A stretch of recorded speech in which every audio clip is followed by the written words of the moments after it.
No matter whether you believe this tragedy is the result of something paranormal or something normal and rational and explainable, no matter which way you feel, or maybe somewhere in the middle, the details of the story itself, the actual facts of the story, are horrifying. What actually happened to this poor family in the 1920s it's just one of the more terrifying ordeals that I've ever come across.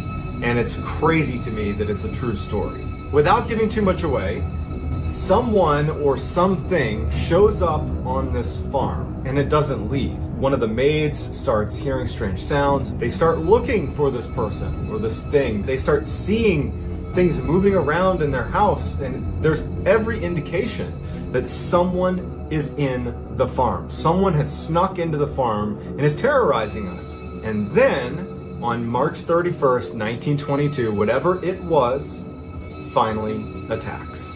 This is the story of the Hinterkaifeck Murders. Before we get into today's story, if you're a fan of the dark, strange, and mysterious delivered in story format, well then my channel is the one for you. That is literally all I do on this channel, and I upload 3 to 4 times every week. So if that is of interest to you, I would ask you to gently 360 no-scope the like button, subscribe, and turn on all post notifications so you don't miss any of my weekly uploads. All right, let's dive in. Back in the 1920s, there was a farmstead called Hinterkaifeck Farm that was located in southern Germany in a very rural, isolated, heavily forested area. So the occupants of the farm were the live-in maid and the Gruber family. The Gruber family was Andreas, his wife Azelia, their daughter Victoria, and Victoria's 2 children, Joseph and Azelia as well. And everything was going fine for the Gruber family and for their farm until the winter of 1921, when some very strange things started happening on their property. The first one to notice strange things happening around their property was their live-in maid. She spent the majority of her time in the main house, and she was alone a lot of the time. And she started to notice when she was alone that she would hear tapping, what sounded like in the walls, not someone in another room tapping, but literally something in the walls. And she would go up and she would listen, and it would still be tapping, but she couldn't make sense of it. And then she started hearing a combination of disembodied voices and footsteps in the attic. And when she started hearing those footsteps and voices coming from the attic, she ran and told Andreas to say, hey, someone's in your attic. Andreas would go up. Even though he was skeptical, he'd go up to the attic and he would look, and not only is no one there, but it was this totally open space up there. There wasn't really anywhere to hide. There was no one up there, and there was no sign of anybody having been up there. There was no food. There was nothing. And so over the course of several weeks, the live-in maid kept saying that at night she'd be laying in bed and she would hear footsteps and voices from the attic. She'd hear tapping in the walls. She would tell Andreas, and then Andreas, he'd be frustrated with her because he didn't really believe her, and he'd go charging up into the attic and nothing would be there. And so she was just not having it. She'd been working with this family for a long time. She did not feel convinced that no one was there. She really thought this place was haunted. And so she ultimately tells the Gruber family, like, I'm sorry, but I can't stay here another night. Whenever I'm here, I feel like I'm being watched. And at night, I can't sleep because of the footsteps in the attic and these voices. I know you've checked, but I can't be here anymore. And so she quits. And it really catches the Gruber family by surprise because they rely on her help. And so they're kind of thrown for a loop because they have to replace her. And so she leaves, and now they need to go find a replacement. Over the following 6 months, they would not find a replacement, and it would create an increased workload for basically everybody on the farm, which led to a higher stress level. Everybody's kind of on edge. You know, the departure of the live-in maid was a really big deal. And so you got to put that in perspective as you hear what happens over the next 6 months. At first, after the live-in maid had left, no one reported hearing any strange sounds around the house. You know, they were so busy that they didn't even have time to consider if there was any sounds in the house that they didn't recognize. But eventually, Andreas would later admit that he started hearing the tapping sounds and the footsteps in the attic and the disembodied voices, and no one's there. And so now he's becoming paranoid, and he shared his paranoia with the rest of the family, who's now also hearing these sounds and these disembodied voices and the footsteps, and despite checking and now searching the whole property, Like they've begun to like actually do a full-blown investigation. Everyone's just stressed. They don't know what it's coming from. They're mad at each other for like becoming paranoid. And so they just continue on with work and try to put it out of their mind that they're hearing these strange sounds. But the activity in the house would only intensify. What was initially just strange tapping sounds and what they thought were disembodied voices turned into things going missing around the house. Most notably, a set of their house keys went missing. And there's only so many people there. There's really not a good answer as to why they might go missing, and they only have a couple sets. It's a big deal to lose a set of keys, and they went missing and they couldn't find them. Once the keys went missing, the family couldn't stop thinking about the strange sounds in their house and wondering if there really was someone hiding in their house. And it was terrifying. And then when young Azalea, one of the grandchildren, suddenly went missing one night, the whole family is in full panic. They go out looking everywhere for her. They're yelling in the forest. They can't find her. And then finally they find her, and she has no idea how she got out, where she went, and what even happened. She just was like, I don't know why I'm here. I don't know how I got out. She was exhausted. She was confused. They brought her back to the house, and they're trying to get her to explain why you were doing that. She can't. They go back inside, and sitting on the table is a newspaper that Andreas didn't subscribe to. No one in the family had brought. No one even in the area, it would turn out, subscribed to this particular kind of obscure newspaper. And it's just sitting in their house. A couple days after that, they noticed that someone had clearly tried to break into their tool shed, which had loads of tools in there, very expensive. There was a lock on the outside, and there was very deep gashes into the metal. It looked like someone had been, hacking away at the lock to try to break it open. But, they're living in a very isolated part of Germany where there isn't much ambient sound.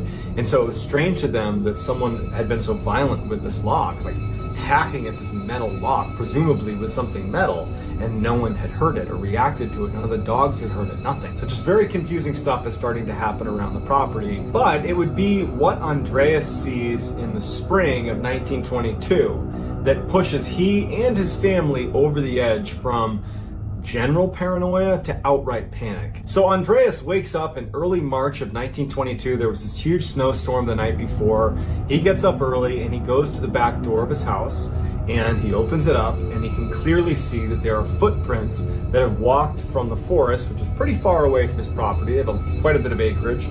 There's footsteps that are clearly coming out of the forest all the way up to the door that he has now just opened. And he's looking down at these footprints, and there's no return set of tracks. And so he's thinking to himself, well, whoever walked up to my house came into the house. So he shuts the door and locks it, and immediately goes and wakes up his family and says, hey, why are there footprints leading up to the back door? Because there's no footprints going away. Someone came to the back door and apparently came inside. His wife, his daughter, the grandkids, no one has a clue. The maid, nobody knows. They said, hey, we've been asleep. We have no idea. So now Andreas, he's obviously thinking about the strangeness that's happened in his house over the past couple of months.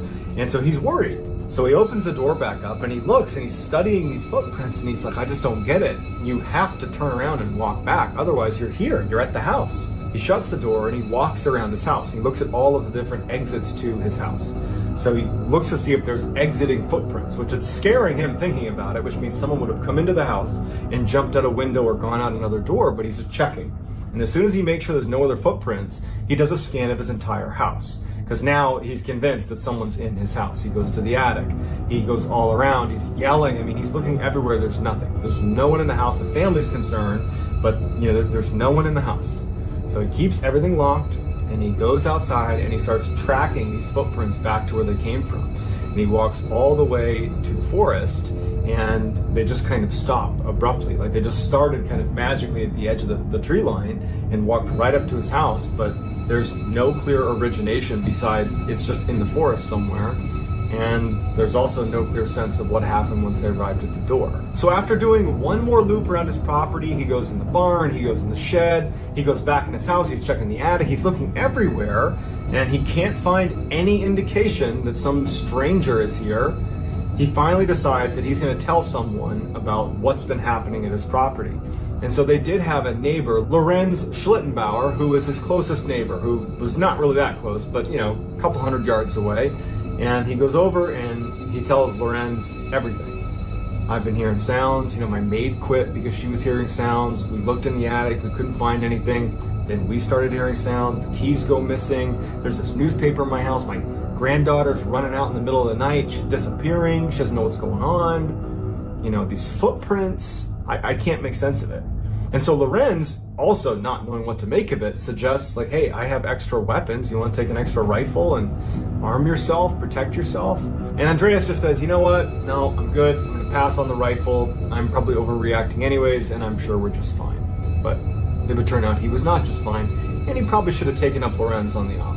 So just a couple of days after speaking with his neighbor about the weirdness happening on his property, the Gruber family got a little bit of good news, which was they finally were able to locate another maid, a live-in maid, to come stay with them to replace the one who had left because she believed the place was haunted. And so a few weeks later, on March 31st, 1922, this new maid shows up to Hinterkaifeck. But unfortunately, this would also be the same date a horrible tragedy unfolds at the Hinterkaifeck farm. Over the course of 24 hours, someone or something was in the barn on Hinterkaifeck and was able to silently lure in members of the Gruber family one by one.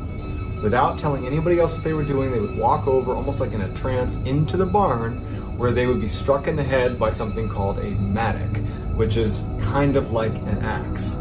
Blow to the head, and they're down. As soon as they're down, whoever was in there, whatever was in there, would take their bodies and move them to the corner and lay them down, kind of square them up against the corner of the barn, and then cover them with hay.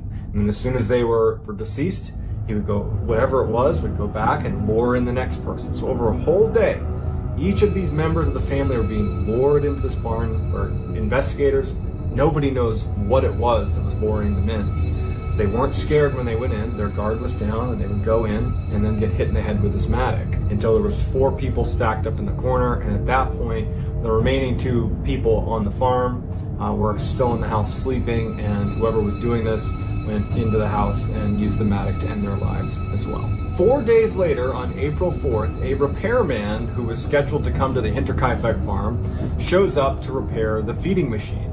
He goes to the door, he knocks on the door, and it's locked, and he can see lights on inside, he can hear the dog barking inside, but no one comes to greet him. Now, the feeder was outside of the main house, and it was actually on basically a public area of the farm, so he didn't need them to physically get to the feeder, and he knew how to fix it. So after trying the front door, going to the back door, looking in the windows and seeing lights, hearing the dog, but everything's locked, he just said, you know what, I'm just gonna do the job. So he goes into the area where the feeder is, he does the repair, and as he's leaving, he notices that the dog that was barking, that was inside the house, is now outside the house tied up. And so he goes over to that section of the house thinking, oh, well, now I'll knock on the door. Someone's sure to see me. And again, no one comes to the door. And the back door, that clearly must have just been opened to let the dog out, is locked again. And so he's like, man, that's odd. And so instead of just leaving, he finishes the job with the feeder, and he goes over to Lorenz Schlittenbauer's house, the neighbor, and he says, hey, just so you know, I was just over at the Gruber family's farm. I fixed their feeder like they wanted me to, but no one was there, but maybe somebody was there because the dog was inside and it was outside. Don't know what's going on, but can you just let them know that I was here because I couldn't get in touch with them. But it prompts Schlittenbauer to go check on the Grubers because they haven't seen him in a couple days anyways, and so they figure they'll swing by and just make sure everything's okay. So they go over to Hinterkaifeck, and the lights are on in the house, the dog sure enough is outside, the doors are locked, and they see that the barn is actually open. So they go over to the barn, and in the barn, at first they don't see anything, but in the back corner underneath some hay are 4 of the bodies of the Gruber family. They go inside and they find the remaining 2 bodies, and no one else is there. Although there was signs of someone recently eating in the kitchen. The fire was lit, it was like the house was being lived in at that very moment. Although to Schlittenbauer and anybody that was there, they have no way of knowing that it's been days since the Gruber family had passed away. And so they end up leaving and getting in touch with authorities. So the police show up and they're able to determine with relative certainty that the tragedy took place on March 31st. But for 4 days afterwards, someone lived in the Gruber house, slept in their beds, ate their food, lit fires, lounged around inside, they played with the dog, they milked the cows. I mean, they like lived in this house. They ran the farm for 4 days. And other neighbors would even say that, yeah, we saw smoke coming out of the chimney on, April 3rd and April 2nd. And so it was confirmed that someone had been staying in this house, which is so creepy. And so the police are a little bit baffled, and they're like, okay, well then it was probably a drifter. Target of opportunity, they probably saw this isolated farm, and they probably were gonna rob them, stay there a little bit, and then leave. But when they searched the farmhouse, there were large sums of cash that were just out practically in the open, like barely hidden, that had not been taken. And anybody that was robbing the place would have taken the cash.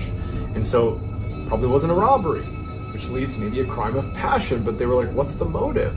And unfortunately, Andreas was not particularly well liked in the town that was nearby.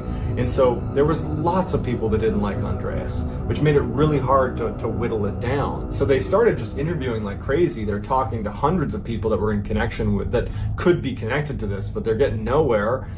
They did feel like Lorenz Schlittenbauer was probably the best suspect, because he's right there, he's right next door, he's their neighbor. And in fact, he had wanted to marry Victoria, the daughter, and Andreas had told him outright no, and they thought that could be a reason. But like the big issue with Lorenz Schlittenbauer being the primary suspect is, he had a farm to keep and a family to take care of. And so how could he have committed this crime and then ran the Hinterkaifeck farm for 4 days and lived there and slept there without his family knowing? And his family's like, no, he's been here with us. And so the police, they aren't able to solve it. They don't really have any decent suspects, and so they kind of leave it with, well, whoever did this probably had been there for about 6 months, potentially, before they committed the crime, and then stayed there for a few days afterwards, and then vanished. And to this day, they have not been caught. And they even reopened this case in 2007. But they found that, despite the number of suspects and despite the evidence available, it just wasn't enough to provide any sort of clarity on what actually happened. So it remains a huge mystery. So like any other high-profile unsolved mystery, there are literally hundreds of potential explanations for what could have happened.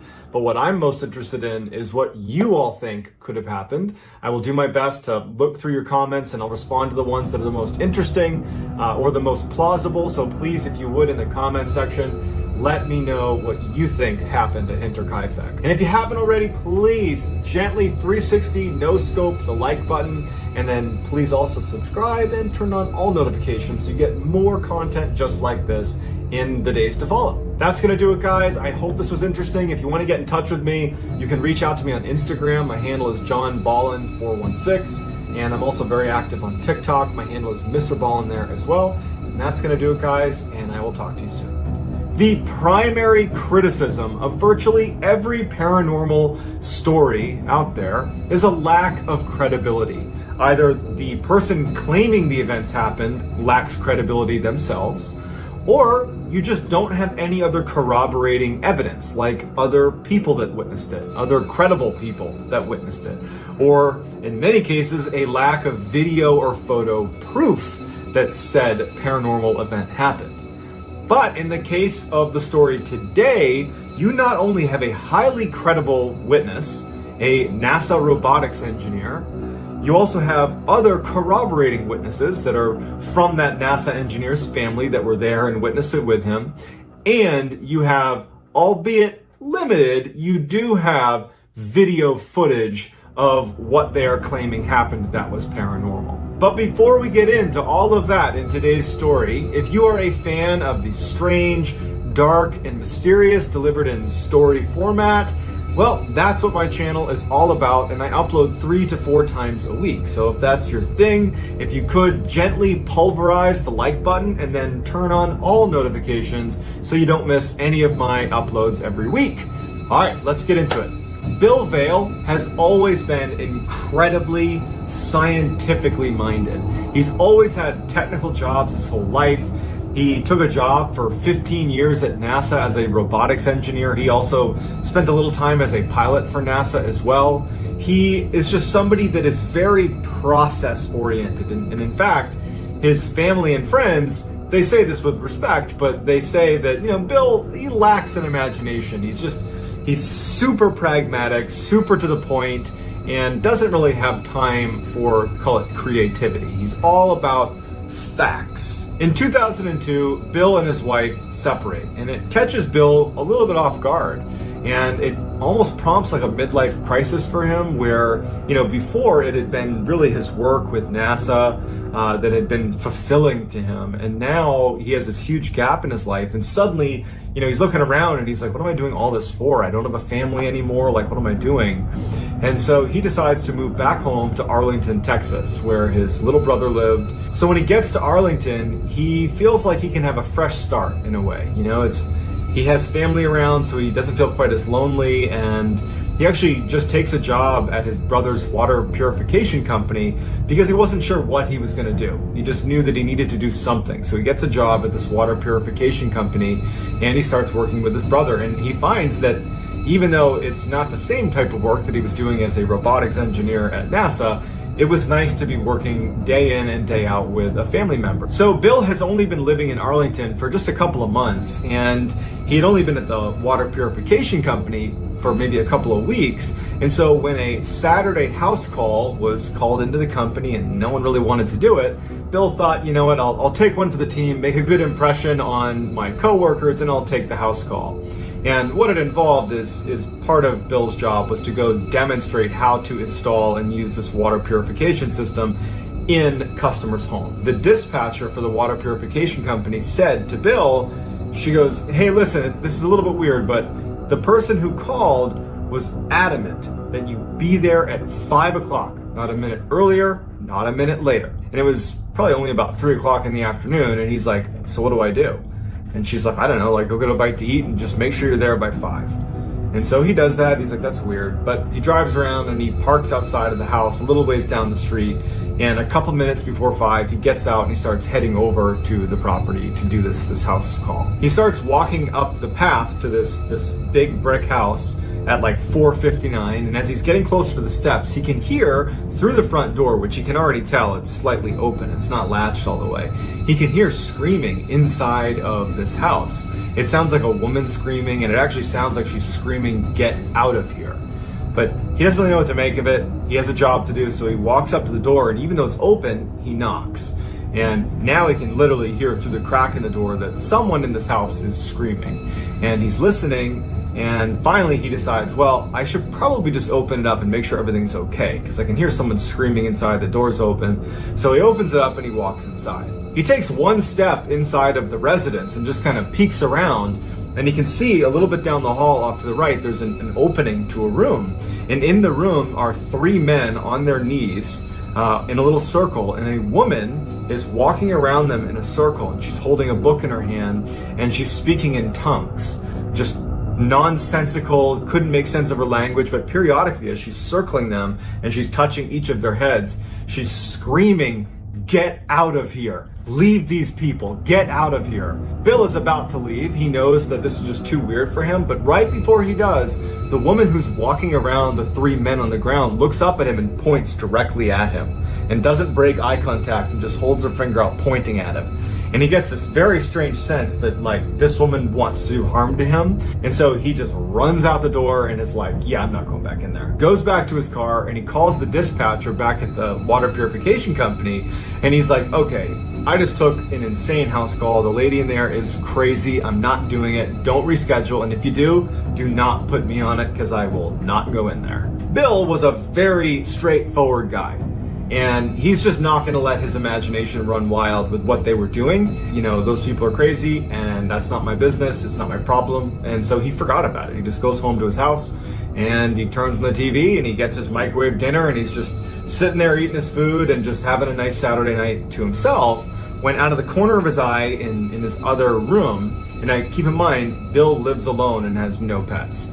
Out of the corner of his eye, he thinks he sees something small dart across the ground. He couldn't tell if it was flying through the room or if it was running through the room, but he just was like, oh, now I got, some rodent or a bird or something in my house. It must have snuck in through the chimney.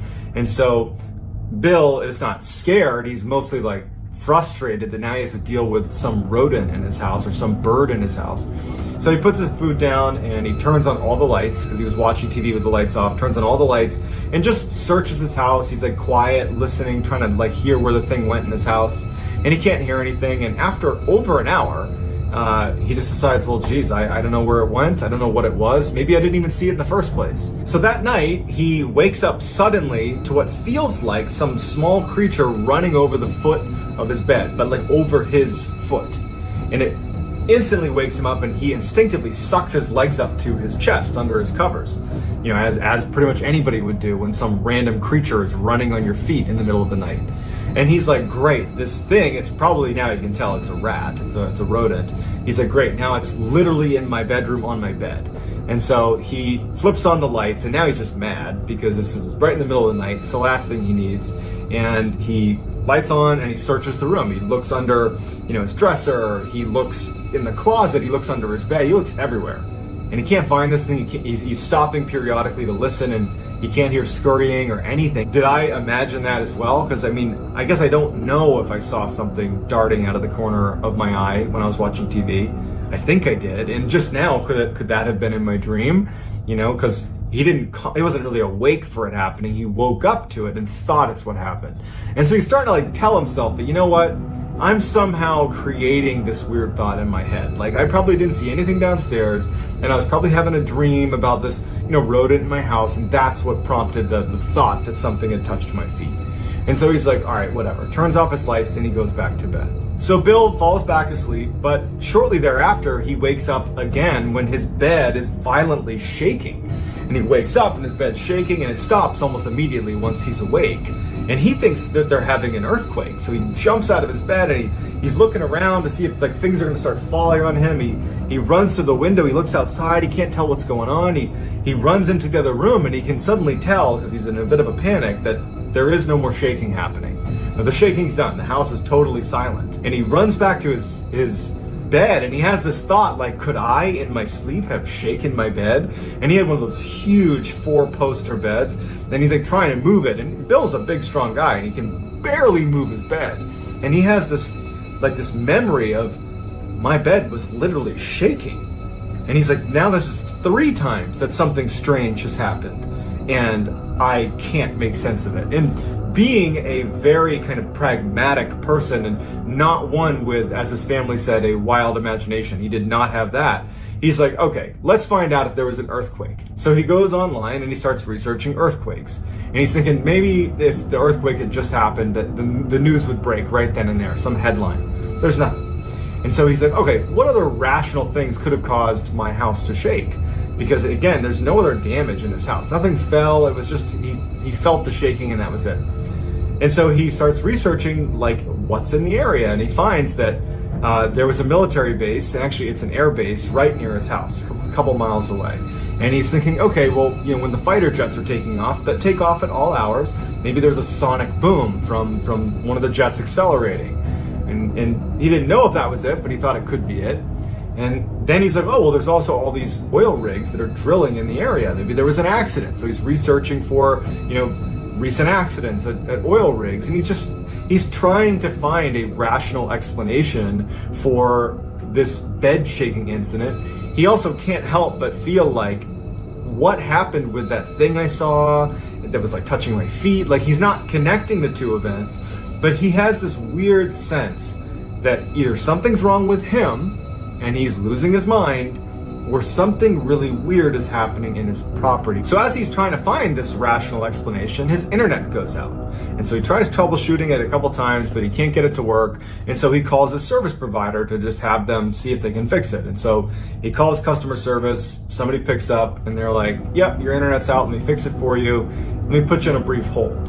And so they put him on hold, and as he's sitting there like listening to elevator music, like staticky sound started coming through the receiver, and he's just noticing it. It's nothing significant. But then a voice comes into the phone that is speaking in tongues, like nonsensical language, and it sounds almost threatening. At some point, Bill is just totally unsettled by this voice because it's just going on and on. He's been on hold now for like 2 minutes of this weird voice, and he just hangs up. And like in just a couple of seconds, he gets a call back from the same customer service rep that he had just been speaking to. And he had an accent, and Bill picked up on it and said, "Hey, was I just talking to you?" And the customer service rep was like, "Yes, sorry, we got disconnected." And Bill says, "Did you hear that voice? Did you hear that strange voice on the phone?" And the customer service rep, who's mostly operates on a bit of a script, kind of deviates for a second and says, "Actually, yes, I did hear that. And I was actually trying to figure out how that could have been possible, because we use a very secure phone line when we talk to our customers, and there's really no way for someone to actually block my ability to speak to you. Like, even if someone was on the call, you would still be able to hear me, and I was trying to yell to you and you weren't hearing me. So I don't know how that would have happened, but I definitely heard the voice. I don't know what that was, and we're so sorry." So both of them are definitely weirded out by it, but you know, the customer service rep, he's got a job to do, and he's like, "Hey, your internet works again. Thanks, talk to you soon." He hangs up, and Bill's left with his internet working again, but now that's the fourth strange thing. He has the thing that runs across the room as he's watching TV. He has the thing that ran across his feet at night. He has his bed shaking, and now he has this like devil voice speaking in tongues on the phone that the customer service rep also heard and couldn't make sense of. He decides to, you know what, I'm done doing research for the night. It's 3 a.m. or whatever it was. I'm gonna just try to get a couple hours of sleep because this is just starting to freak me out a little bit. So Bill gets back in his bed and he's trying to sleep, but he can't stop thinking about the fact that there have been 4 strange occurrences in the span of just a couple of hours. And he can't help himself but start to feel a little bit worried that something that he doesn't understand is going on, something bad is going on. And as he's sitting there desperately trying to sleep, he swears he can hear some sort of sound underneath his bed. He knows it could be his mind playing tricks on him, but it doesn't matter. He thinks he hears it, and it's now he's officially spooked. Like a child, he pulls the covers over his head, and he's just laying on his bed with the covers over his head, just basically trying to convince himself like this isn't happening. There isn't anything under your bed. Just relax. Nothing's happening. He's got his legs sucked up, up near his chest. He's just under his sheets. And the way he was positioned is he had left a light on in his room, and there was a light basically beaming down onto the sheet that was over the upper part of his body. So there's a little bit of light into the cavern under his sheets. And so he's holding it up over his head, and as he's sitting there, like trying to tell himself that nothing's going on, he looks down towards the foot of his bed, under his covers, right? And he sees a hand slowly reaching up from the side of the bed, come up and try to grab his foot, and it just misses and then retracts out from under the bed. Bill literally leaps out of bed, flips on every light, and is now in just absolute crisis mode. He immediately is like up against the wall, doesn't even want to look under the bed, but eventually he does. He kind of pokes under, nothing's down there. He looks around his room, there's no sign of anybody in the room, and now it's like, okay, you've had so many strange occurrences and none of it makes sense. Like, what are you going to do? And he had no idea. So Bill does not attempt to go back to bed that night. He goes downstairs, flips on every light in his house, starts drinking coffee like he's awake. He's like, I'm not doing this tonight. And so he stays up the rest of the night. So the next day, Bill just tries to have a normal day. He doesn't want to think about what happened the night before. So he goes to work like normal, doesn't tell anybody about it. Again, Bill, he's a straight shooter. He's not about to be, the former NASA robotics engineer that's like, hey, let me tell you about the paranormal stuff that's happening in my house. He's doing everything he can to not think like that. And so by the end of the day, he started to feel a little bit of anxiety as he's getting ready to go back to his house, because he would have to potentially face some of the strange things that happened the night before. They could happen again tonight. And so he gets home, has all his lights on. He's not about to keep his lights off, and he's sitting in his chair. He always sits in the same one where he was watching TV and saw that thing dart across the room. He's sitting there and he's eating his microwave dinner and he's watching TV, again, all the lights on in his house. And he looks down for a minute to get another bite of food. And when he looks up, a bottle is zinging towards him, and he moves his head out of the way and it hits the wall beside him and it breaks. It's a glass bottle and shatters on the ground. And then all the lights in the house go out.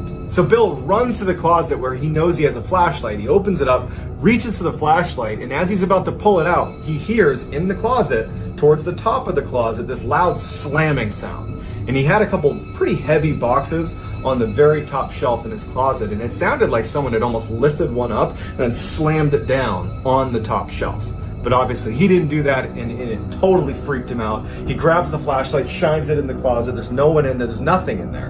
And he backs out, and then the lights come back on. And his heart's racing because he knows what just happened. Someone just threw a bottle at his head. Someone just slammed something in his closet, and he's in full panic mode. And so the only person he can think to call is his brother, because he's not prepared to go to the police, because the things he would need to describe are kind of nonsensical sounding. But his brother, who's very rational, equally kind of pragmatic in his approach to everything, he calls his brother and he's like, get over here, I got some weird stuff happening in my house and I just need a sanity check. And so his brother, Bob, his younger brother Bob, he comes over. And as soon as Bob gets there, Bill is like, he had never had a discussion about the paranormal with his brother before. So he's just like, all right, this is gonna sound weird, but Bob, I need you to just go in this closet and just go in the closet. And Bob's like, what in the world are you talking about? And Bill's like, please, just go in there. I'm gonna shut the door and I want you to just tell me what happens. And so Bob's like, all right. Bob goes in the closet. Bill shuts the door behind him. Bill's just out there waiting. And Bill calls to Bob, hey, turn off the light. There's a little pull string, little tiny light bulb. Turn off the light in there. So, Bob's like, all right. Turns off the light and it's pitch black in there. And so at the time, Bob would not tell Bill what happened to him in the closet. Mostly because if you put yourself in Bob's position, he doesn't have any of the context. He doesn't have anything that happened. He's never experienced anything like this before. And so what he experiences, he kind of chalks up to probably his own doing. He doesn't think that someone did it to him.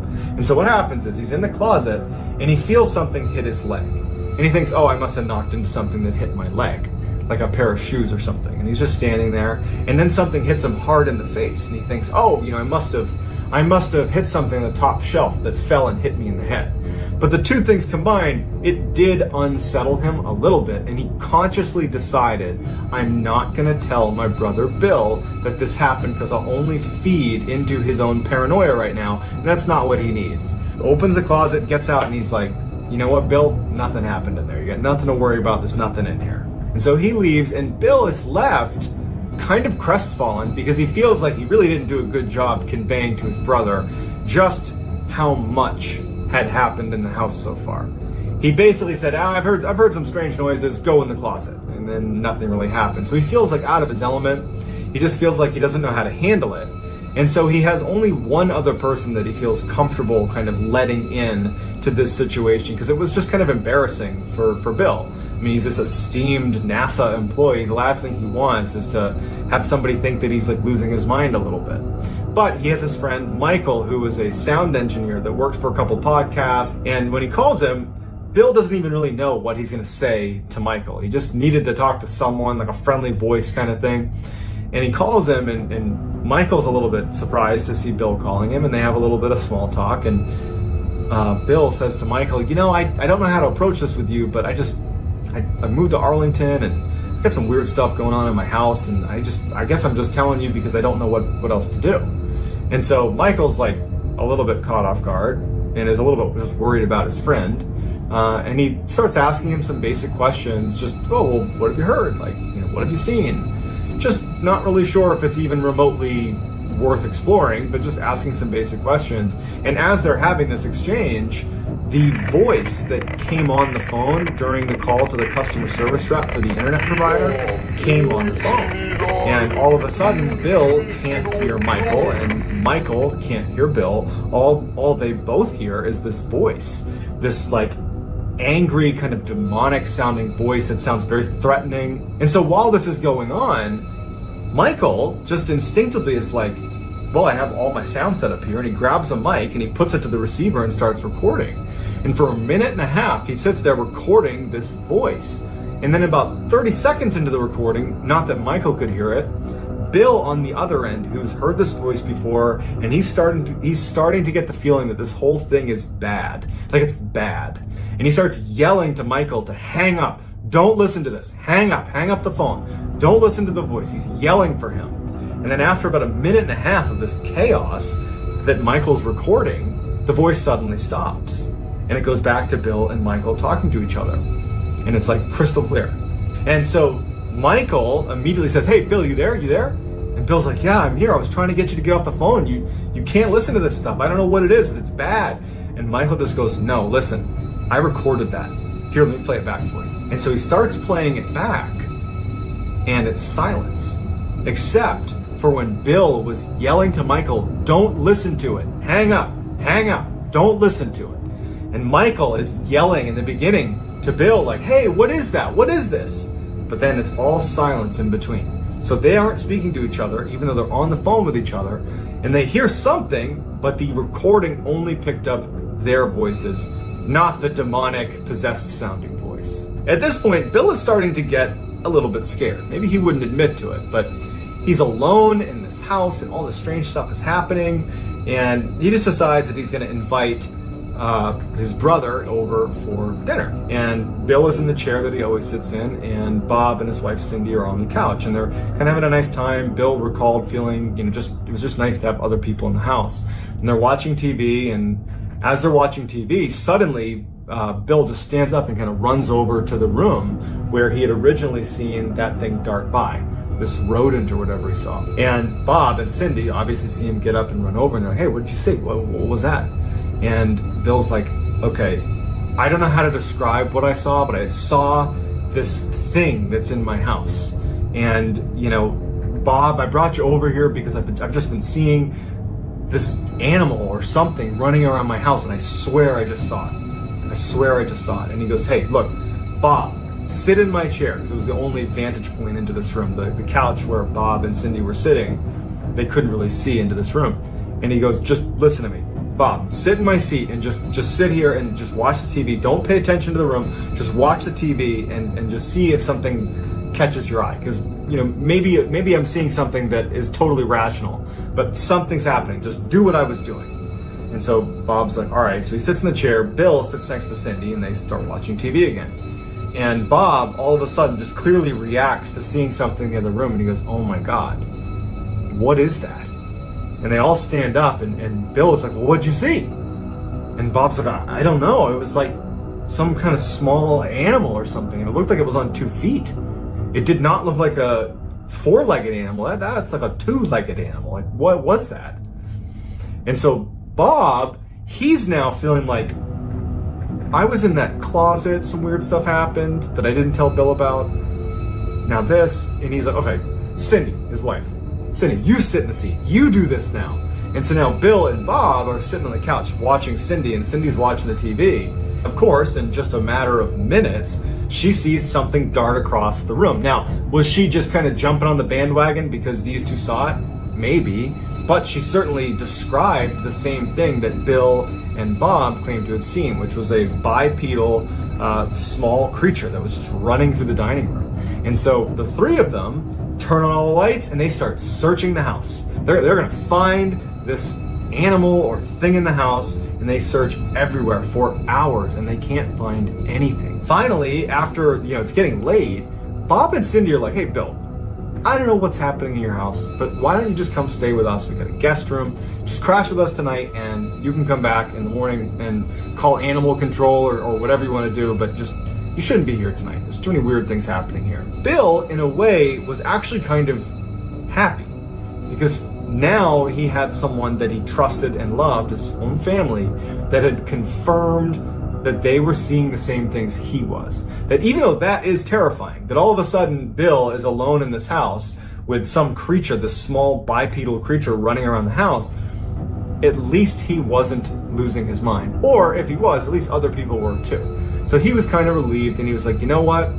I'm not going to go with you because I don't want to just give up my house. What will I do when I come back if it keeps happening? I don't want to just give this up. So Bob and Cindy leave, and now Bill is determined to now, for the first time, start looking up paranormal explanations for what was happening. So quickly, Bill realizes that you can't just search the paranormal. There's too many things online. It's so hard to tell what is considered credible and what isn't, because there's just no fact checking going on. It's just people kind of putting things on the internet. And so what he decided he would do is, instead of him doing the research, he would find a paranormal investigative team that at least appeared to approach their investigations much the way a scientist would. That instead of looking for proof, the paranormal exists, Instead, that their approach would be like looking for an answer, even if that answer was totally normal. And so he starts researching for investigative paranormal teams that have a scientific focus that are in Texas in the area, and he actually finds one and he reaches out to them, and they were actually available that night to come over. So he says, please come over, I need your help. So the leader of the paranormal team was a man by the name of Brian Hall. And when they get there, it's Brian and a couple of his crew members. They don't start with, diving into the paranormal investigation side. They start by looking for obvious answers, because they've found that many times when someone claims they have a paranormal event happening, it's something like, a bad AC unit or a creaky door or a branch outside that's rubbing against the house. And so they did a very lengthy and thorough examination of the outside and inside of the house, looking for things like that. And they determined that there wasn't anything obvious that was a rational explanation, so now it warranted setting up some equipment. And so what they did is they set up a couple of cameras in Bill's bedroom, where a lot of the activities apparently was happening, and they set up these laser beams that basically beamed lasers in every direction, and they would place them in his bedroom. So there was like laser beams all over the room, and if anything walked past any of these lasers, you would see the beams move, and it's very obvious. So it's a way to detect motion in the room. And so they set these beams up and they start filming, and for a long time, nothing is happening. Bill, Brian Hall, the team are just sitting in the dining room downstairs, just like listening to silence and watching nothing happen. And so Brian suggests, hey, why don't one of his team members go up and just literally interact with the room a little bit? Go in there, kind of like yell, do something, kind of stir it up, so to speak. And then we'll see if anything happens. And so one of the team members goes up to the room and walks in and is like, hey, is anybody in here? And, nothing's happening. You can see on the footage that, he jumps onto the bed and he's sitting on the bed. And at some point, as he's yelling out to whatever was in the room, like, hey, if you're in here, show yourself, all of a sudden on camera, you hear a laser fall. And he jumps out of bed and he runs out of the room. And the rest of the team comes up and they gather up the cameras and they immediately watch the footage. And as they're watching the footage, you can see this mist that begins to form in the room that the team member who was in there just didn't see. And the mist starts swirling in front of the laser beams on the camera before you hear off camera one of the laser beams falling to the ground. So at first they're just kind of dumbfounded, and they're like, well, how did the mist get in there? Like, what is that? And is it possible that perhaps the laser beam rolled off a table or something? Maybe it was positioned in such a way that it could have rolled off. And so what they did is they raised the sound levels inside of the actual video, and they made out a couple of words.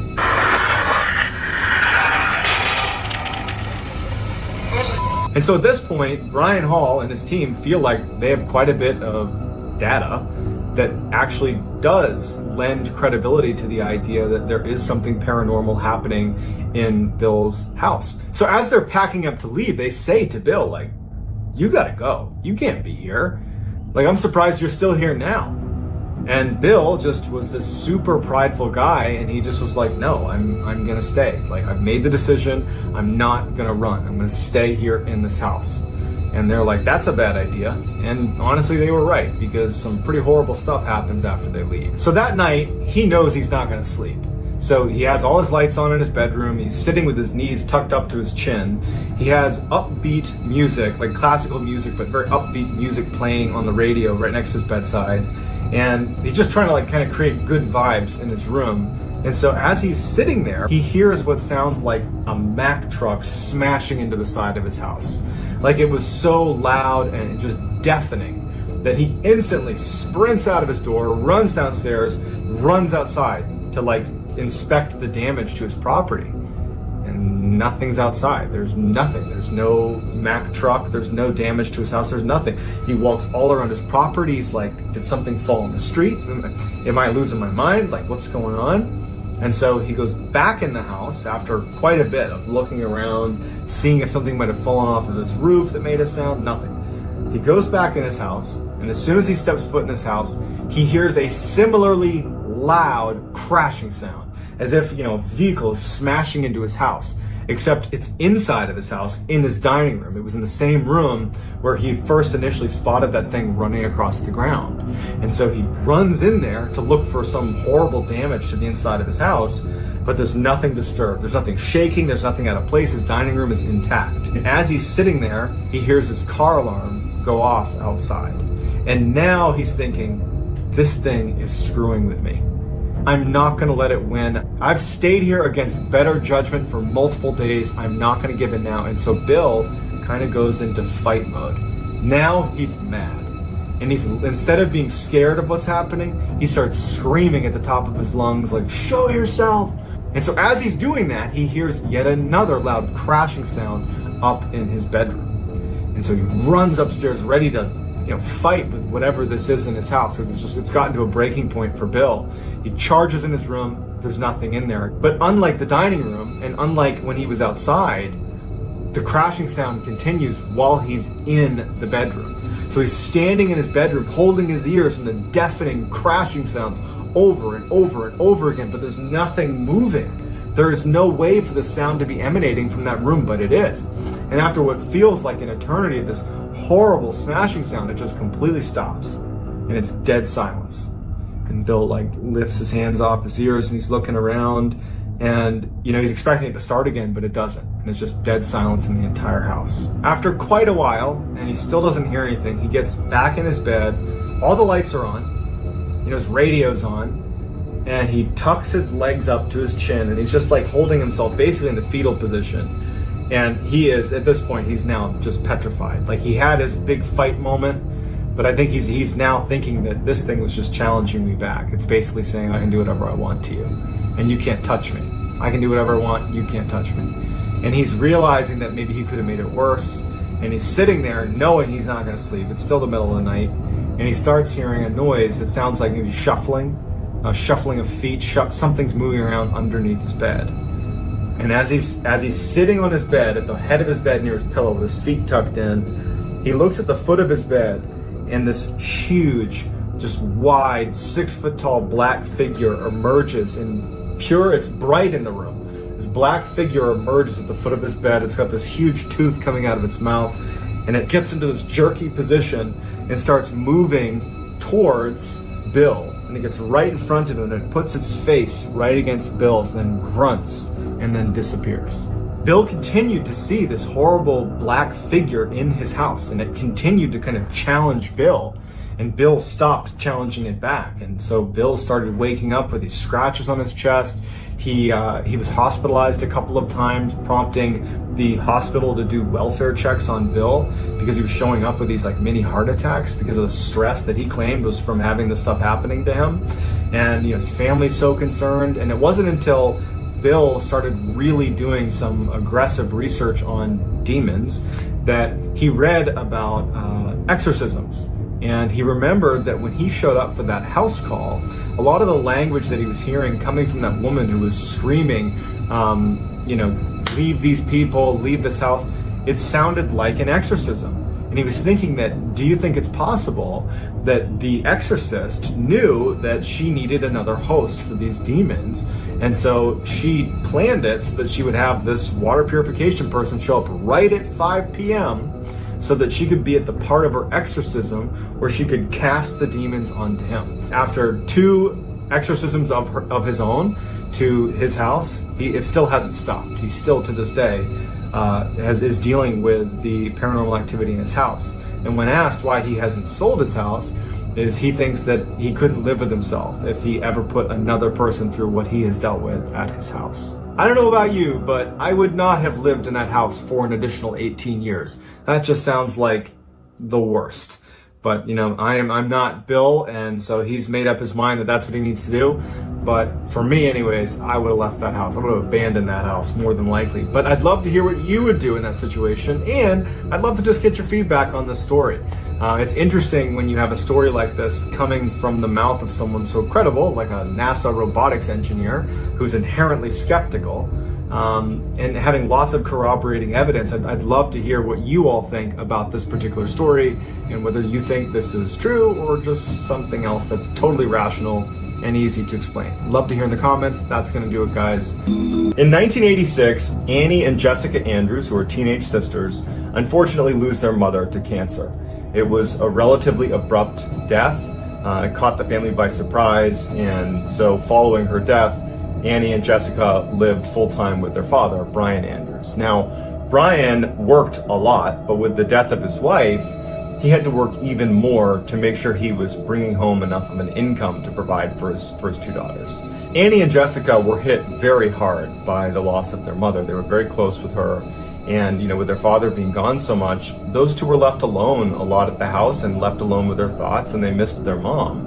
And so one night when Brian was out at work, the girls decide to use a Ouija board and to try to contact their mother. And they would even admit that they didn't really expect anything to happen. They just wanted some sort of connection to their mother, who they missed terribly.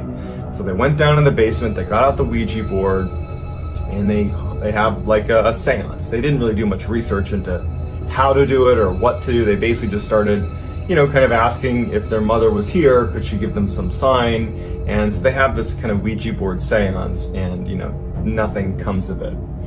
Brian is not home for this. Their father's not home, and it's just those two. And after, a couple of hours of doing this seance, they ultimately put it away. And in a way, it was kind of a cathartic experience that they got to, think about their mom really intently and kind of think maybe she could be with them right then. And in many ways, the seance was a success because it made them feel closer to their mom, even if it was just for a moment and if it was artificial. So they put the Ouija board away, and the girls go upstairs, and they're kind of having a low-key night, and ultimately decide to go to bed. Now, their father has not come home yet, so just the girls. They're used to this. This is how a lot of nights went. And as they're laying in bed, they both start hearing tapping sounds. Now, they're in separate rooms, and they heard the same tapping sound, and in fact, Jessica would get up and come into Annie's room and say, "Hey, do you hear the tapping sound on the walls?" And Annie's like, "Yeah, I hear it too." And they're listening, and there's silence, and they hear this kind of like tapping sound in the walls. They didn't know what it was. They'd never heard it before. And the girls, again, they miss their mother so terribly, and they were basically hoping that it was their mom. They knew it couldn't be, but they were hoping it was. And so they're like, "It's Mom. Mom's trying to get in touch with us. She's making sounds to get in touch with us. It's from the seance. It must have worked." And they start asking their mother questions like, "Are you here with us right now? And can you show yourself to us? And are you looking after us?" Just like questions that you would imagine people might ask if they thought the ghost of a loved one was in the room with them. And so it was scary, but it was also kind of reassuring that you have what they believed to be the spirit of their mother looking out for them. And when their father finally came home that night, the tapping at this point had stopped, and they rushed to tell their father about the tapping they heard. And they were happy about it. They weren't scared about it. They were happy about it. And Brian, he's worked all day, and he's grieving the loss of his wife, and he thinks that his daughters are making it up, especially because they told him about the Ouija board. And he's just thinking to himself, they're grieving. They're struggling with the loss of their mother. They're grieving. And, he felt really bad for them. And he even considered that first night putting them into therapy. Not because he was upset with them or anything, but because he's like, this is a manifestation of grief. But he ultimately said, "Look, guys, just go back to bed. I'm sure she's looking out for us. Go to bed. We'll talk about this tomorrow." And so the girls went back to their rooms. Brian didn't think much of it. He was just thinking, should I bring the girls to grief counseling, something like that. And everybody goes to bed. Now, this tapping would persist for several days. The tapping got so frequent that it actually started disturbing the girls' sleep. And every time they would yell to their father to come in and check, the tapping would stop.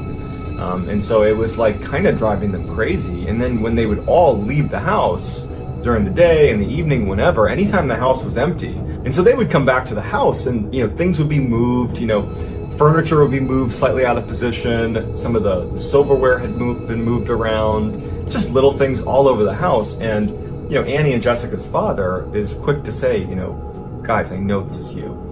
I know you miss your mom, and I know you want this to be real, that you want your mom to be here with us right now, but she's not. And you gotta stop this whole ghost thing. You gotta stop moving the furniture around. This is not healthy." if this continues, I am going to ask that you guys start seeing a grief counselor. And the girls were insistent that it was not them. And the fact that their father didn't believe them and they knew it wasn't them, it put them in a really bad spot because they felt totally alone, scared to be in their house, because now it didn't really feel like their mother. It felt like something screwing with them. And that's not something their mother would do. And so they're thinking that this is like an evil ghost that they've unlocked through that Ouija board seance. And it's now terrorizing them. And there's nothing they can do because their father doesn't believe them. And it's just consistently happening. They don't know what to do. One evening in January of 1987, the girls were together in the front room of their house. And they started hearing tapping sounds again. And so they hear this tapping sound not coming from the walls, but coming from the basement. And suddenly they feel, some confidence, like they're going to go down and confront this thing. Because their father doesn't believe them, they don't know what to do, so they're just going to go face this thing head on. So they head right downstairs into the basement, and there's nothing. The tapping stops as soon as they're down there, and they can't find anything. As they turn to go back upstairs, feeling a little bit silly that they're going to go fight this ghost, they notice writing in red that says, "Come find me, I'm in your closet," and they're horrified. Because now this is like confirmation that this thing is screwing with them. It's not their mother. And it's now interacted outside of just tapping. It's actually writing on the walls. And so the girls run out of the house because this feels like a threat. They felt threatened by everything that was happening before, but it was almost like the writing on the wall was a step over the line. This felt like a direct, intentional threat towards the girls. Kind of absolutely taunting them and scaring them. So they run out of the house. Their father was not there, he was working. And so the girls ran next door to their neighbors and said, can we stay with you for a minute? Something weird's happening in our house. They began to get into the weird writing on the walls, but didn't really go into too much detail. And the neighbor said, we're just gonna wait for your father to come home before we do anything. And so the girls stay with the neighbor. Brian comes home. As soon as they see Brian pull in the driveway, they flag him down. He comes over to the neighbors. Neighbor pulls Brian aside and says, here's what happened. They came over here. The girls are hysterical, and they tell their dad that there's writing inside the house. And so Brian, his first reaction is, this is out of control now, guys. This is too much. He goes over though with them to the house, and he goes into the basement and he sees the writing on the wall, and his thought is like, now you guys are defacing our property to live out this kind of fantasy. And so this for him was the line in the sand that they've now crossed. It's now getting totally unhealthy, and he ordered them to go see grief counseling. So that actually began at this point. Several weeks would go by with no tapping, no anything, just silence in the house. It was almost like whatever this was had stopped. Then one night when Brian is working late into the night once again and the girls are alone, they're in the front room together and they're just sitting there. It's been nice having a couple weeks without any strangeness in the house. And they start hearing tapping from somewhere else in the house. And they get up, they kind of creep their way over to where they think they're hearing it, and it's coming from Annie's bedroom.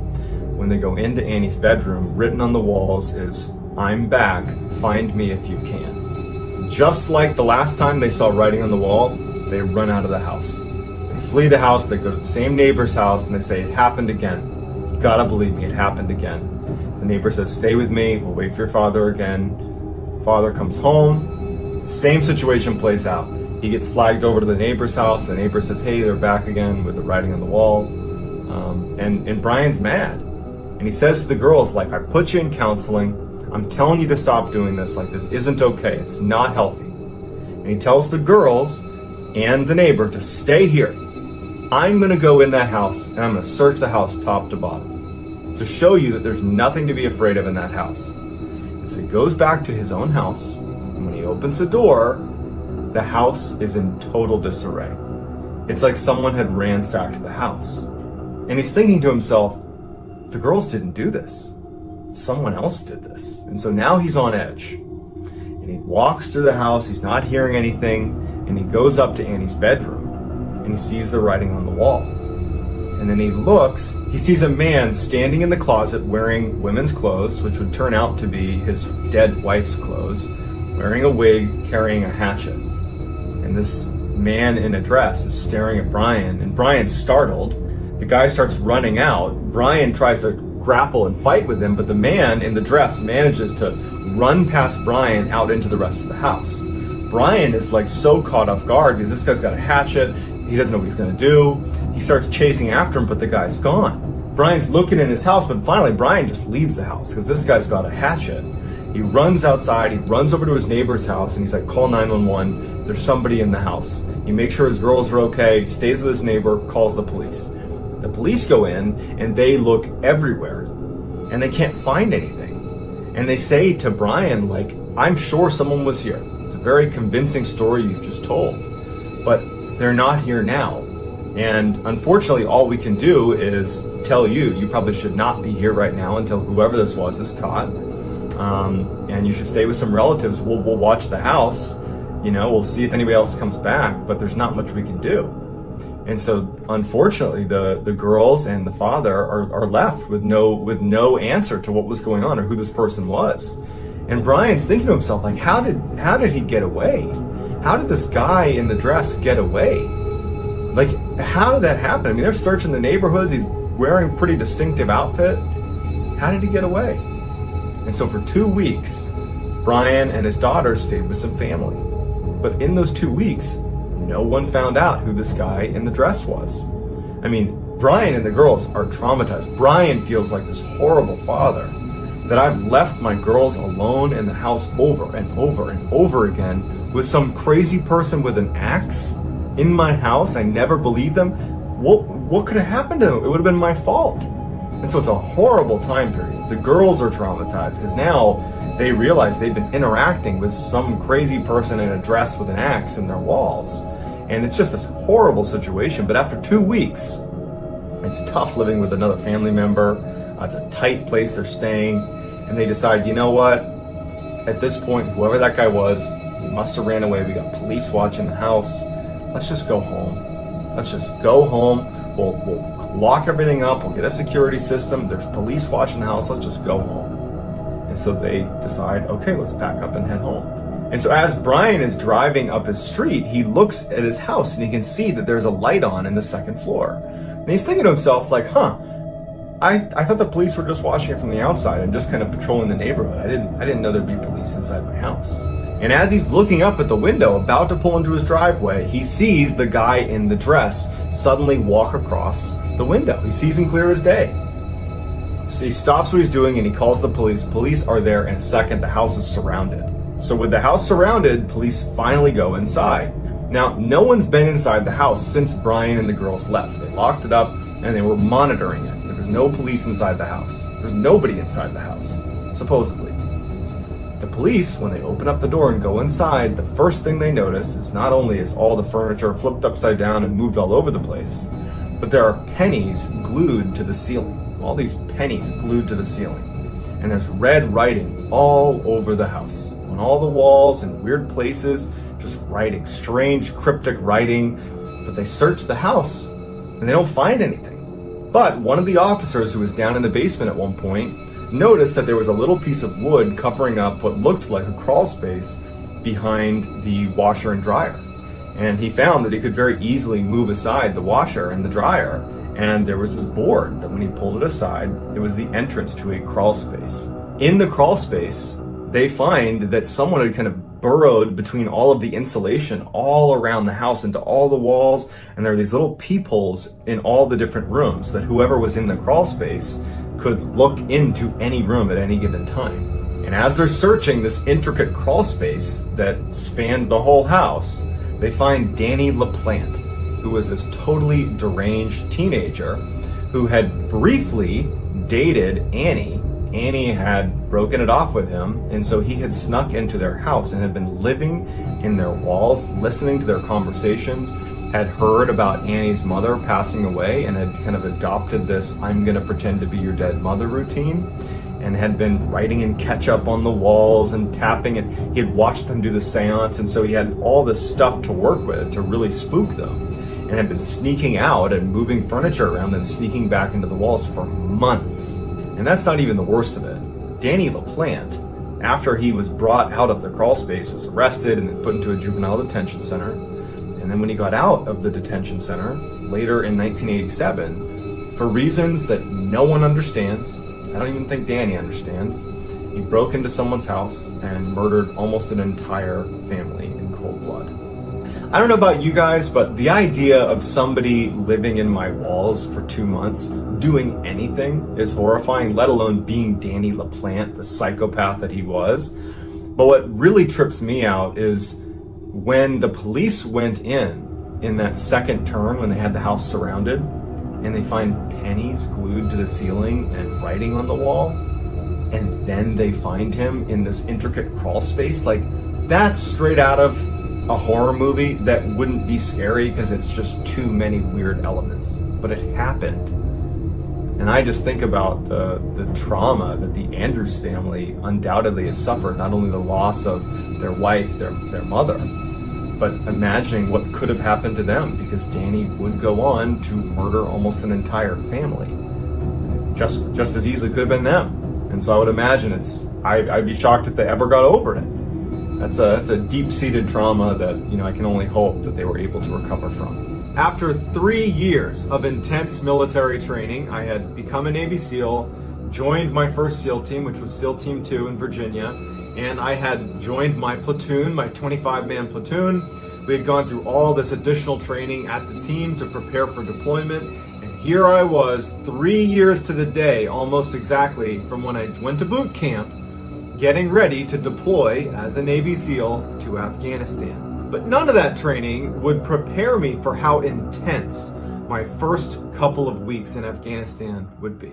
So the flight to Afghanistan is pretty routine until you enter Afghanistan airspace, when your pilots let you know, hey, you've entered Afghanistan airspace. They turn the lights to red in the inside of the plane, and they get ready to descend very rapidly into the base where we would be landing.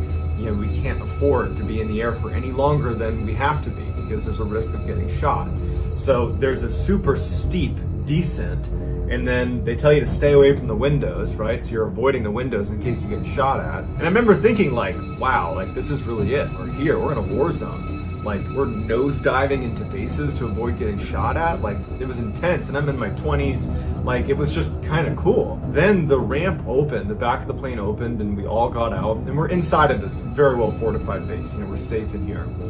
And immediately I was struck by the just stunning beauty of the landscape. I remember looking out at all these snow-covered mountains, and I remember thinking, like, how is this a war zone? This is one of the most beautiful places I've ever seen. I don't think I really appreciated just how foreign of a place Afghanistan is relative to where I come from. We get out to our site, and that night they wanted to go, they being the team that we were relieving, they wanted us to go on an operation. We were going to be up in the mountains, and I remember distinctly them talking about the cave systems that were in these mountains. And I remember thinking, like, how creepy that was, that we would be up on these mountains walking around. It's so isolated, it's so foreign, and there could be like people hiding in caves, that we could accidentally fall into one of their caves.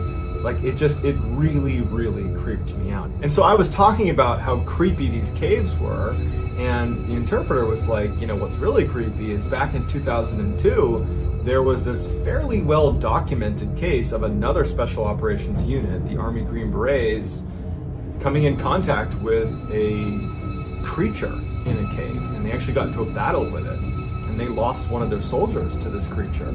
And it was fairly well documented, but then it was quickly kind of silenced. I mean, certainly the story was interesting, but I didn't really believe it. Maybe it was some animal, maybe it was some person, whatever it was, there was some explanation to it. It wasn't until now that I actually started exploring different strange occurrences and strange events, and I looked and found some testimony from one of the soldiers that came forward anonymously, who was a part of this operation where they came in contact with this creature in Kandahar. And what struck me about his testimony is it sounds authentic. So what I'm going to do is I'm going to tell that soldier's story, and I'm going to tell the other kind of corroborating witness stories as well, to try to give you a picture of what happened in Kandahar in 2002, and you can be the judge if you think this is fact or fiction. But before we get into today's story, if you're a fan of the strange, dark, and mysterious delivered in story format, then you come to the right place, because that's what my channel is all about, and I upload 3 to 4 times a week. So if that interests you, I would encourage you to please gently ravage the like button and then subscribe to my channel and turn on all post notifications so you don't miss any of those 3 to 4 weekly uploads. All right, guys, let's get into the story. In 2002, an Army infantry unit just vanished. They were on patrol in the Kandahar mountain range in Afghanistan, and they stopped using the radios. They stopped calling in. No one knew what was going on. They didn't call in a TIC, which stands for Troops in Contact. Basically, any military unit, if you're out on an operation and you start getting shot at, you radio in to your higher command, hey, troops in contact, or TIC, which signals to them, you need to get aircraft on standby, you need to get ready to send reinforcements, they need to be ready to support you. But they only do that if you signal that you're in a TIC. And it's, a lot of people, if anything, will call it in too early. You know, units are known to call it in almost prematurely sometimes. And so the idea that a unit would vanish without calling in a TIC or any sort of communication about any gunfight or any ambush or anything, it's a little bit strange. And so they disappear. The Army decides that in order to find them, because this is obviously a really big deal, they would get their most elite unit, so the Army Green Berets, that's their very elite special forces, they would send them out to find this missing unit. And so one soldier that was a part of that elite special forces detachment, who just goes by Mr. K, he would come forward years later and tell the story of what happened once they were tasked with this mission. So they leave via helicopters and they fly out to the Kandahar mountain range, about 4 clicks, so 4 kilometers about, from where they believe was this infantry unit's last known location. And so they land and they start doing this fairly methodical search through the mountainside. They knew that they were in enemy territory, and at any time they could get into a gunfight, they could be ambushed. There's all these cave systems all over these mountains. And so it's slow moving to begin with. Plus, they're looking for this lost infantry unit. So it's just a very slow movement through the mountains. And so over the first few days, nothing really happened. They didn't come in contact with the enemy. They didn't see any sign of this missing infantry unit. They just walked along the mountains carrying a bunch of gear, and that was it. At some point, they noticed a little bit farther ahead that there was this distinct pathway leading up the mountain and kind of around the corner. And it looked like a goat trail. There were lots of goats that would run around the mountainside, and it looked like a very well-developed goat trail. And they decided, let's just go up there. If nothing else, we can go up onto wherever this leads us and maybe look down across the other side of the mountain and see if we can see anything. And so the team starts making their way up this goat trail. And as soon as they start making their way up, they start noticing that there are little pieces of American military equipment on the ground. There are pieces of radios, like whip antennas and housing of the actual radio itself.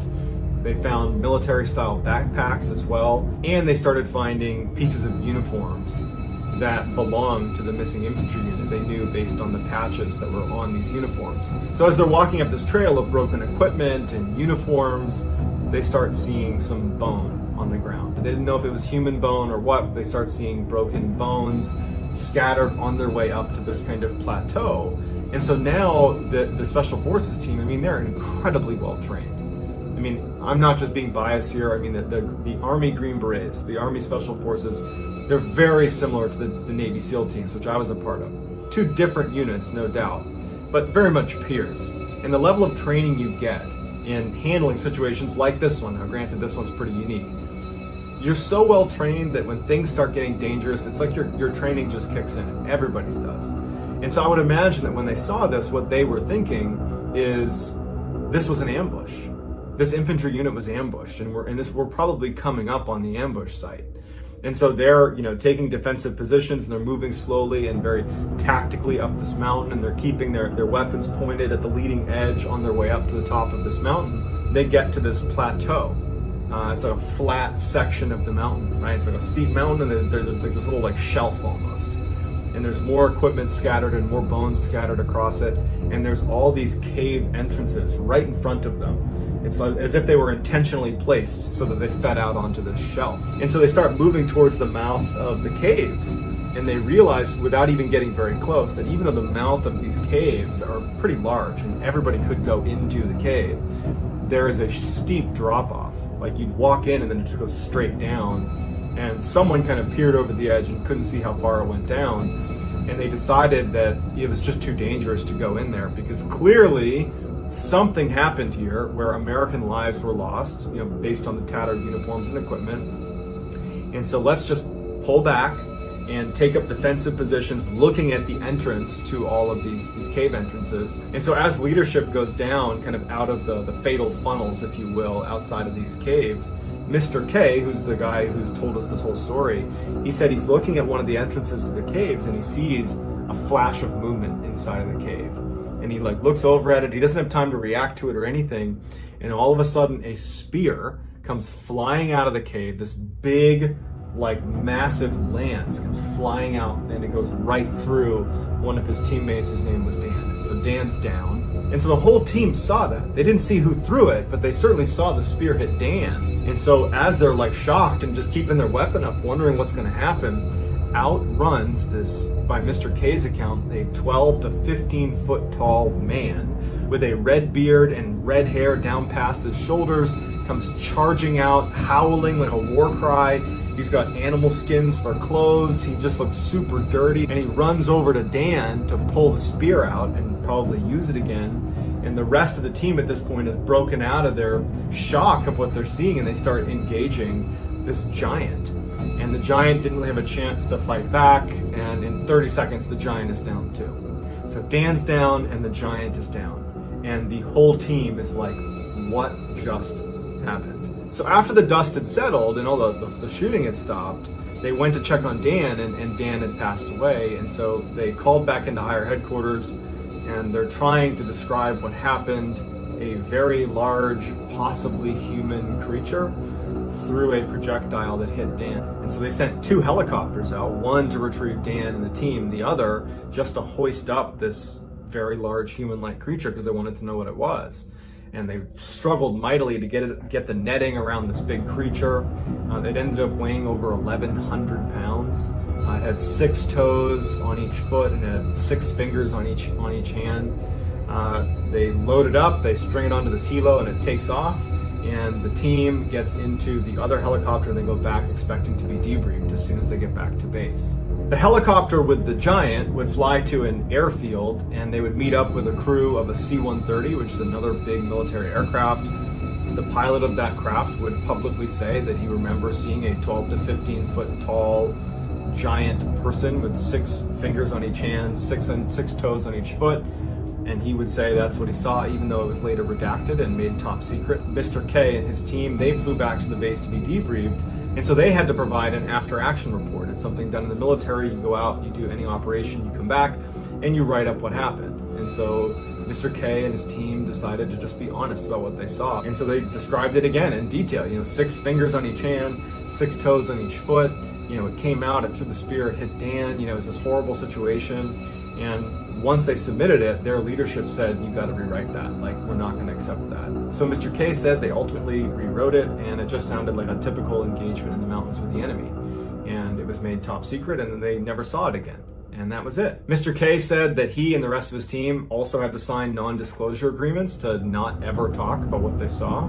And they never got any word about what actually happened, what did they do with the body of the giant, and they just never got any clarity out of it. It was just basically made top secret, redacted, and they were told don't talk about it. So it would take until 2016 when Mr. K finally just said, you know what, screw it, I'm gonna go public with what I saw because my friend died and they're acting like, this didn't happen, but it did happen.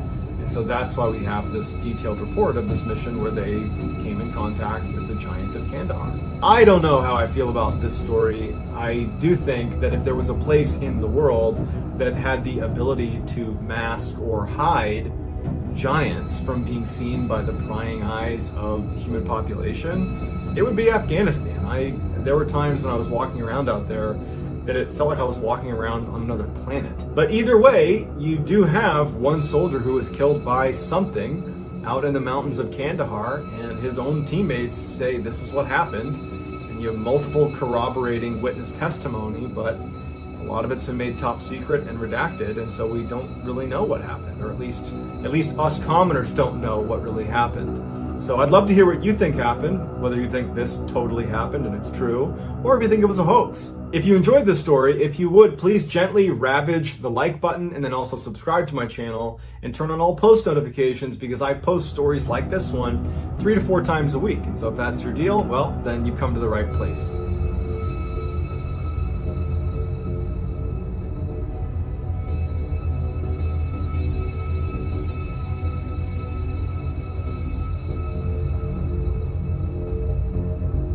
There is nothing quite as satisfying as a true story that's mysterious and interesting, it sucked you in, that has a killer plot twist, a killer reveal.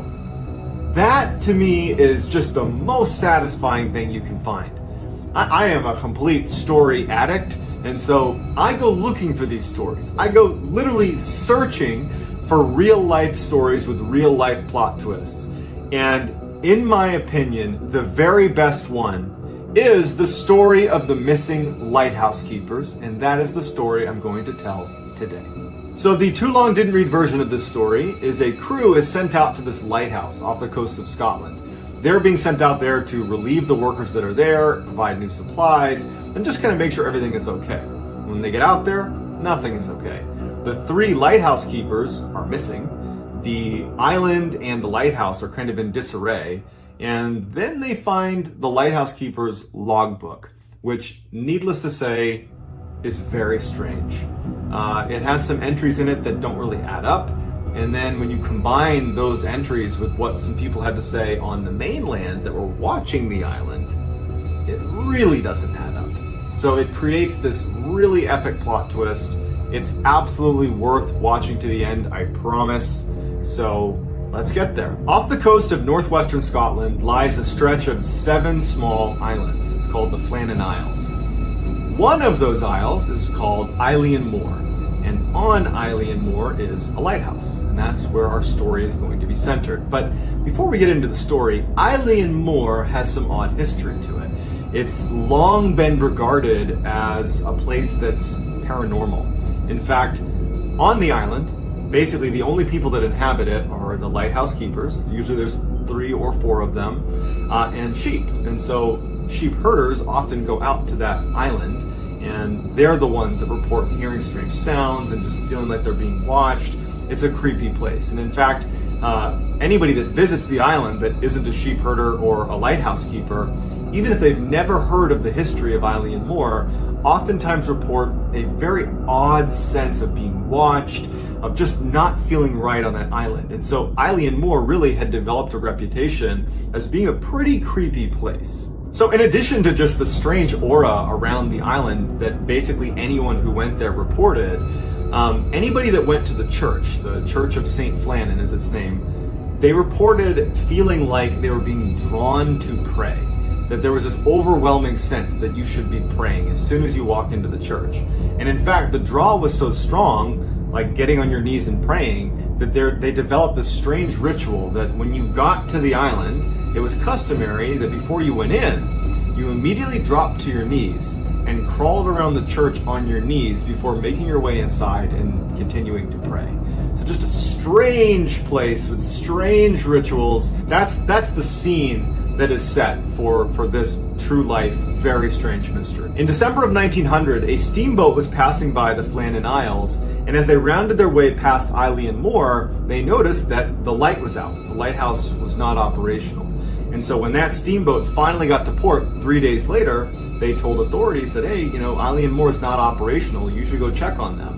And so as it happened, it was actually time to replace the lighthouse keepers that were at Eilean Moor. So Captain James Harvey gets his crew together, and he takes Joseph Moore, who's the replacement lighthouse keeper, and they head out to Eilean Moor to check on the lighthouse keepers, but also replace them. So it was a changing of the guard and making sure that everything was okay. As you approach Eilean Moor, you would see a massive staircase coming up from the dock all the way up to where the lighthouse is. So from a distance, if you were looking at Eilean Moor, it would be fairly easy to break out anybody that was walking down the steps to get down to the dock. And since the island was really only inhabited by lighthouse keepers and sheep, the crew, Captain Harvey and his crew, as they're making their approach to Eileen Moore, they're watching those steps to see if the lighthouse keepers are going to notice them and come down and greet them on the dock, because that was customary.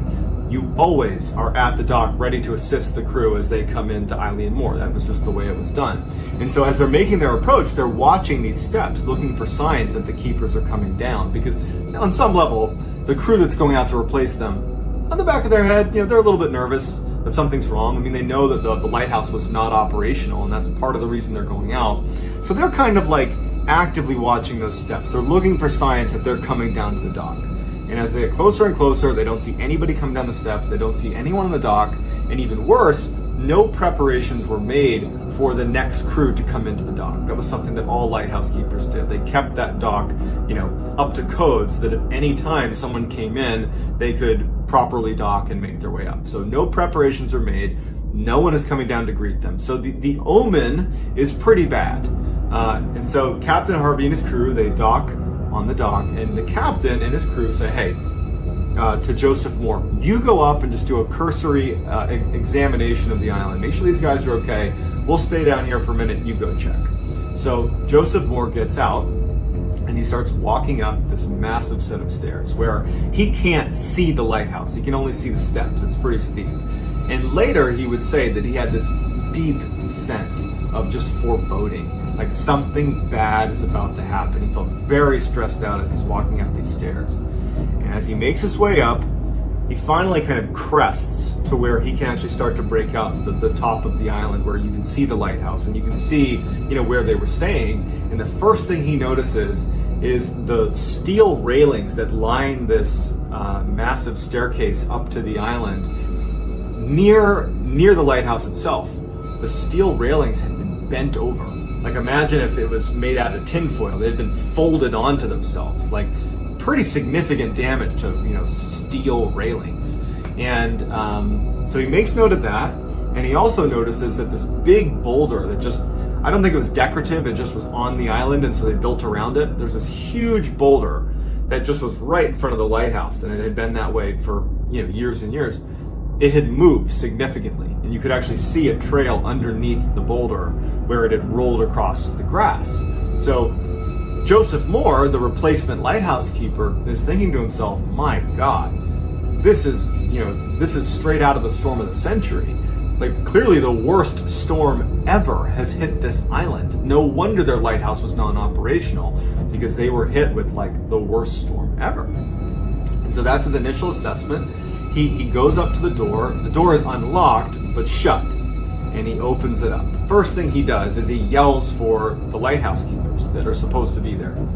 They don't call back. There's apparently no one in the lighthouse. Before he even starts moving through the lighthouse, he looks on his right and he sees all the hooks where they would have kept their clothes.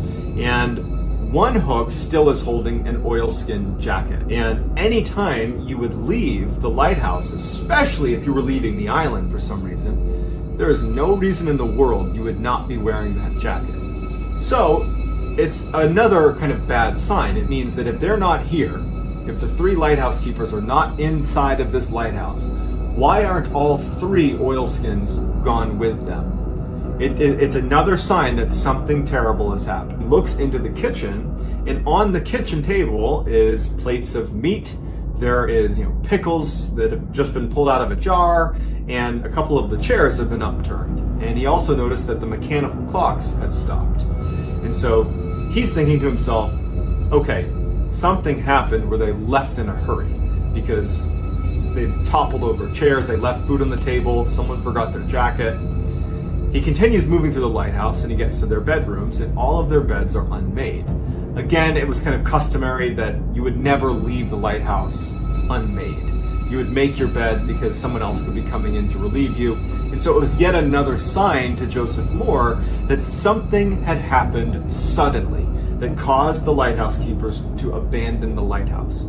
Combining that with the massive damage from the storm, he's starting to think, something happened, this horrible storm is coming through. Like maybe it got really bad really quickly and they didn't have time to make proper preparations. They didn't have time to do the things that were customary. They just had to kind of boogie out of there. So Joseph Moore returns to Captain Harvey and says, "This is what I saw." And so Captain Harvey and the crew go back up and they kind of see it for themselves. And Captain Harvey ends up sending a telegram back to the mainland explaining that there has been a horrible tragedy here.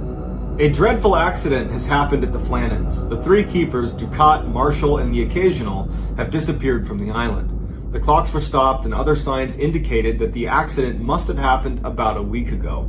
Poor fellows. They must have been blown over the cliffs or drowned trying to secure a crane or something like that. After Captain Harvey sends this telegram, he and Joseph Moore and the rest of the crew continue to kind of search the island and do some investigating. And they discover the logbook that the 3 lighthouse keepers had been keeping. And so all of the entries are pretty standard. It was, common practice that you would mark down what happened that day, what ships you saw, just kind of basic log keeping of the lighthouse.